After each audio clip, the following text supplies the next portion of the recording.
Welcome. You are here with Dr. Nilda Perez with Business Foresight, creating strategies towards your extraordinary future.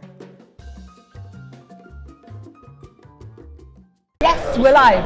Awesome. Hello, we're back, and welcome. You're gonna stick around? I'm gonna stick for a little while. Perfect. Okay. Why don't you have sit down and have a Mamajuana brunch? Oh, okay. Okay, but we're here and we're live. We're live on Facebook. Hi. So as you can see, the place is packed out. They have 54 reservations. This place is awesome. You got to be here. You just have to come. So I'm here with William Padilla, and William Padilla is a friend. I think we've been friends since we were teenagers, right?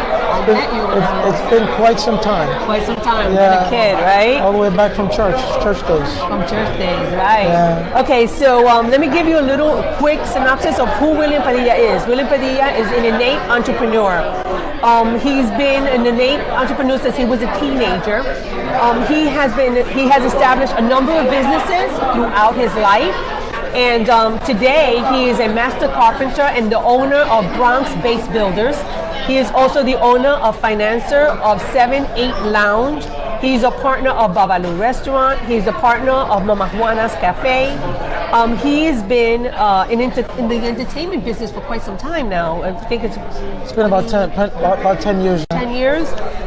He is also a firefighter, and he was a first responder, a 911 first responder. Yes. That to me, thank you for your service, because that was something else. That really was something else.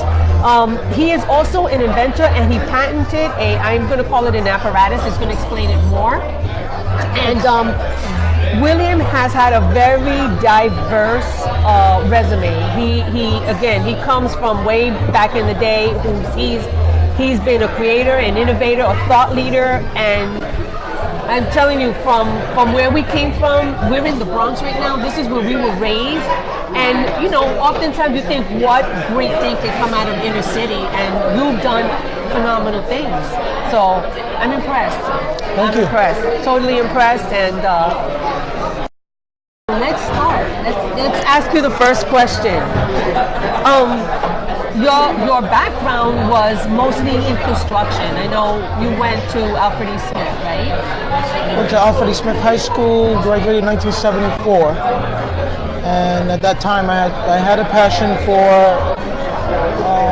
to become a carpenter. So my father was a carpenter, so I kind of followed his footsteps. And I went to Alfred E. Smith Vocational High School, and that's where I learned the trade. And from that point on, I kind of started my life's journey in construction, carpentry, building, and then I kind of moved on from that to, as well as you know, is to become a firefighter. And after that, I opened up businesses and kept it moving. Okay.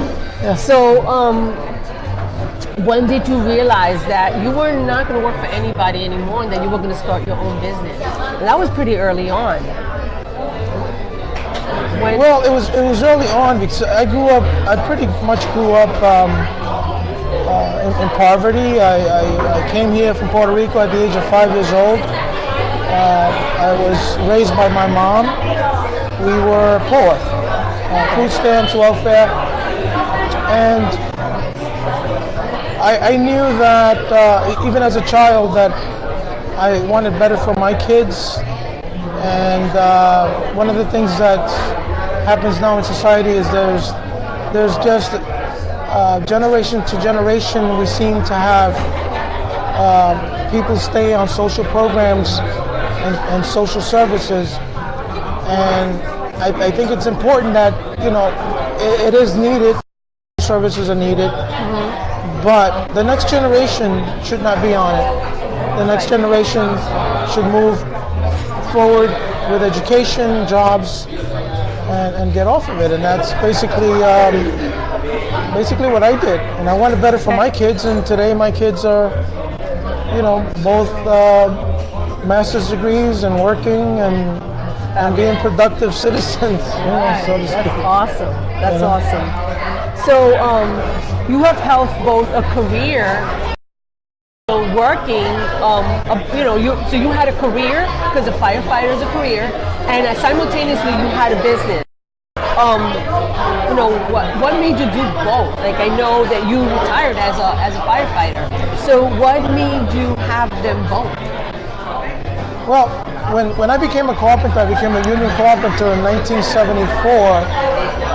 At that time, it was one of the worst points in construction, where you would work 6 months out of the year, you get laid off.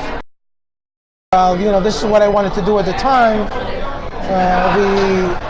The up and down of getting laid off, not working, sort of led me to seek something more stable, and that's when I became a firefighter. Now, after I became a firefighter, I've always had the skills to be a carpenter, to build, to do things, and so as a firefighter, I would do home improvement work, because the firefighter schedule kind of allows us to have spare time to do other stuff. 3 days on, 4 days off, that kind of. Yeah, right? Well, it's 24 hours straight, and then you're off 72 hours. So it kind of gave me the time to continue my carpentry, to start doing home improvement work. Can I ask you though, Willie, at this time, did you realize that you were an entrepreneur, or there was just something you did?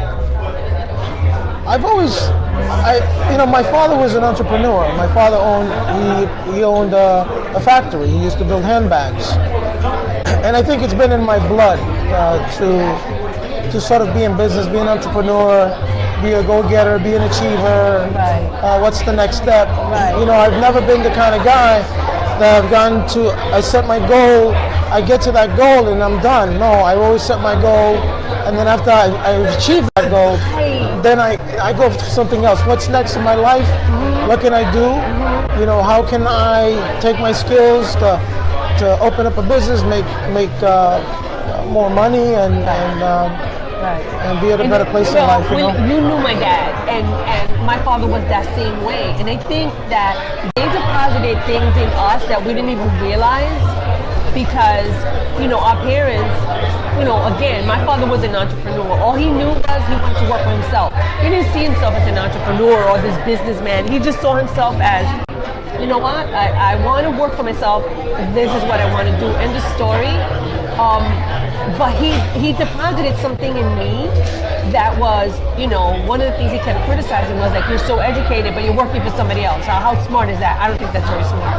He was constantly telling me that. He was always challenging me, and I was like, I wanted a career, and but yet that was that entrepreneurial spirit was in me. Yeah. That came from him. Right. No, it's true, and there's a lot to be said about that, because in society, we know there's a lot of injustices in society. When you're an employee, or when you're trying to get a job, and it's more difficult for you to get the job than the other person.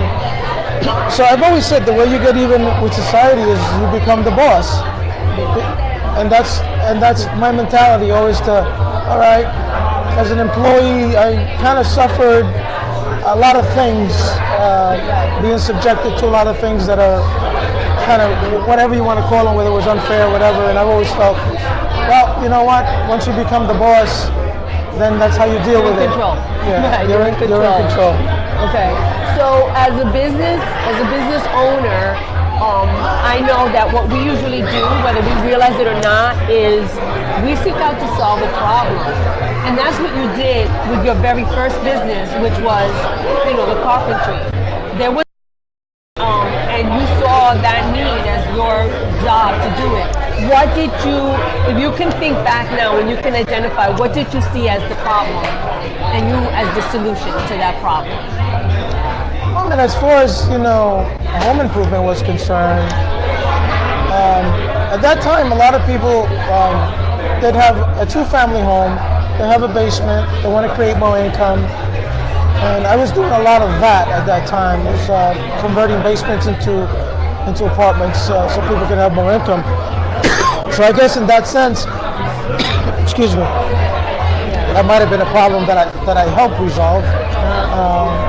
And it benefit myself as well as them, as the client. Right.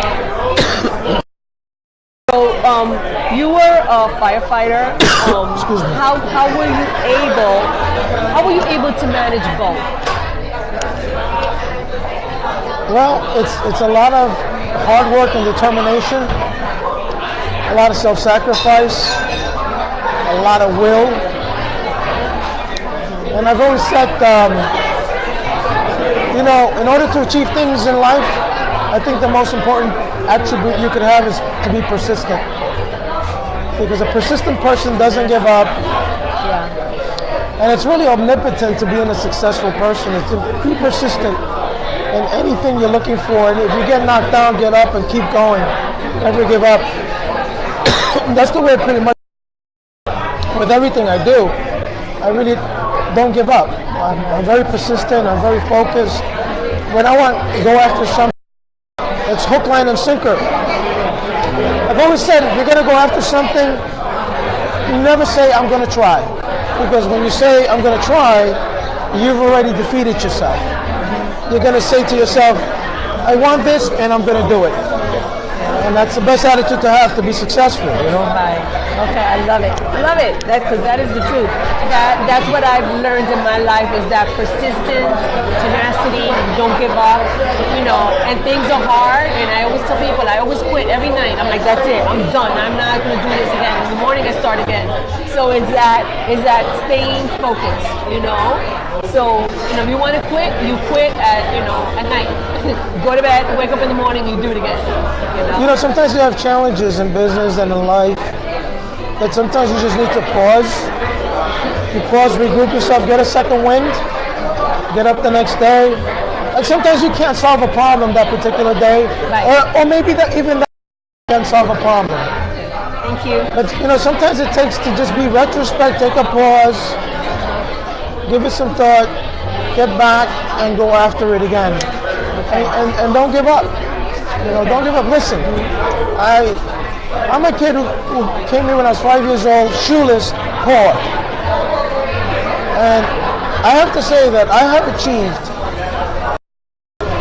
than kids that were born in this country that had parents, had their both parents working, that they were probably considered middle class. And I come from totally the opposite, and yet I see myself in a better position in life than they are today. And it shouldn't be that way, but I think sometimes what drives a person like me is knowing what it is not to have, growing up not having, and that kind of, as you grow up, and it's funny because when you don't have, sometimes you don't realize that what you don't have.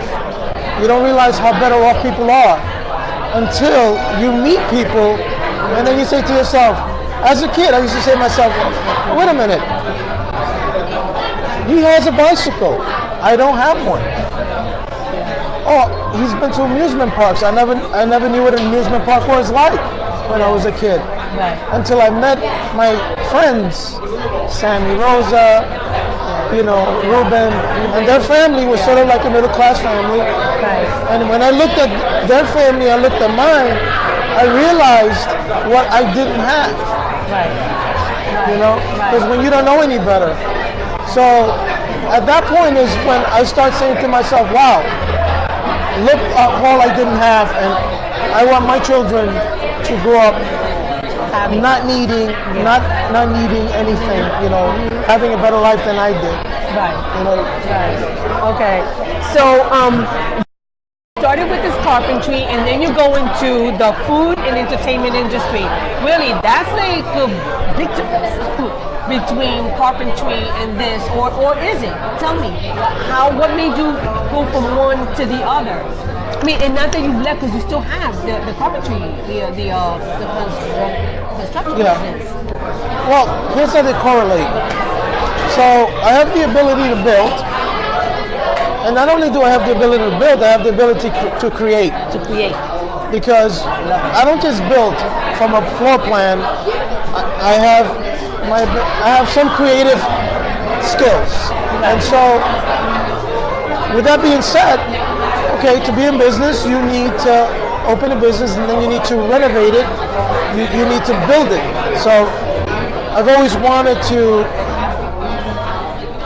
sort of like be in a restaurant or whatever other business, but the fact that I had the ability to build it made it easier for me because I could build it at cost, I could build it cheaper, and I could build it better.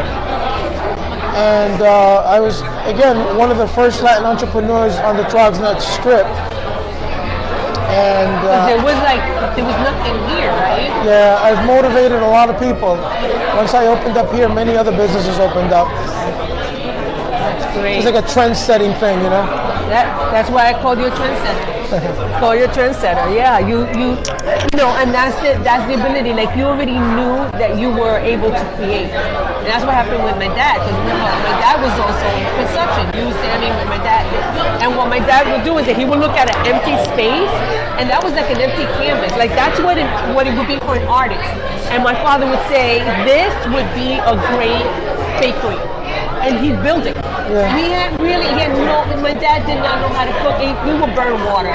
But he had the ability to create. Once that business was established, then he'd sell it and he'd go into the next thing. And there were times when he was doing several things simultaneously. But that's what I learned with my dad is that he was a creator, pretty much like you. And he was able to take that vision and create whatever. So that's what translated into this. Yeah. So, absolutely. So you're also an inventor, and I want to talk a little bit about your apparatus and the thing that you created. Are you free to talk about that? Yeah, absolutely. Okay, so tell me a little bit about that, because I was very fascinated by that. So, as a firefighter, the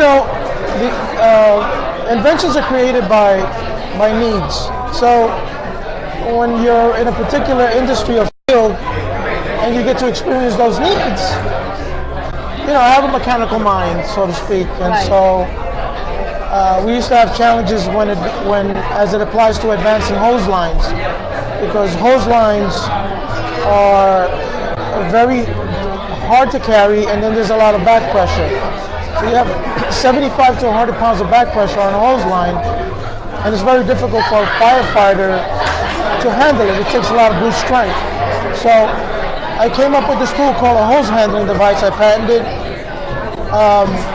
It was put through the FDNY research team. Okay. They liked the tool. They thought it was useful. It's never taken off because one of the things that I find myself doing is I spread myself too thin sometimes. Okay. So in order to pursue that invention and to get it out, it requires a lot of my time. It requires traveling. It requires. So while it was actually endorsed by a few fire departments, I've really never taken it off the ground. Because of time. Very efficient tool. So because it's such an efficient tool and because there's a need, we need to try to figure out how we can find that time. Because it's important. And people need it. And that's the thing. And you know what? The person that comes up with the solution, that's the person that wins. And so the way that I see my business and what I do is that I can't afford to keep it to myself. I have to share it because there are other people with the same need. So if I kept it, it's sort of selfish. So finding that time to help other you're out of that firefighting, you're retired firefighter, but there are people that need that. Yeah. So if you can lighten their burden, let's do it. Absolutely. Let's do it. I want that opportunity. That's awesome. Amen. So how many more business ideas do you have up your sleeve? Well, business ideas, I think I'm pretty much reached the end of my rope. Don't say that. I'm 60 years old now, and I think I've accomplished a lot in my life, and I'm really looking to wind down, to stay with the restaurant business for a while, and but I'm looking forward to sort of smelling the roses, Yeah. I think it's getting close to that time. Getting ready to retire. I would love to. Okay, let me ask you a quick question. Are your partners available? Are they here? I would love to say hello to them. None of them are here right now. Are you right now? Okay. And my GM is not here either. Oh, okay. So, okay. All right. Well, maybe another time we can probably do this again. So Willie, first of all, I want people to know about the restaurant. I've been here. You know what's funny? When I first came here, I didn't even know it was a place. I came with a friend who was like, "You have to come. You have to. The food here is amazing." And I came, and then I saw you, and you were like, "I'm a partner." I was like, "What?" It was like right by the door. I came in. You to stop and say hello to me, and I was like, "What are you guys doing here?" We're like, then you told me you were a partner. I had no idea. So, and it's a fabulous place. So, how do they get a hold of you? How do they come here? well, it's 3233 East Tremont, 718-824-8400. www.mamajuanacafebronx.com. Very simple. We have open table. You can make reservations online. We have a good nightlife going on as well. And please come. And you do events also. If somebody wants to do an event, you can host an event. Yeah, we do birthday parties, corporate parties. We have brunches on Saturday and Sunday. Our Sunday brunch is usually booked 3 weeks at a time because it's that good. It's that good. It So, is. No joke. At least make a stop. Yes, You won't regret it. Please. Okay. So I want to thank you, Willie. I feel like hug you. He's my friend. I can hug him. All right, guys. So it was great having you, and again, stop by Mamajuana's Cafe in the Bronx because there's one in the city too, and one in the Bronx. All right, guys. I'll see you. Okay. Bye bye. I want to thank you for being with us on Business Foresight, always creating strategies towards an extraordinary future. Remember, I'm here with you with strategies every Saturday. I'll see you next week.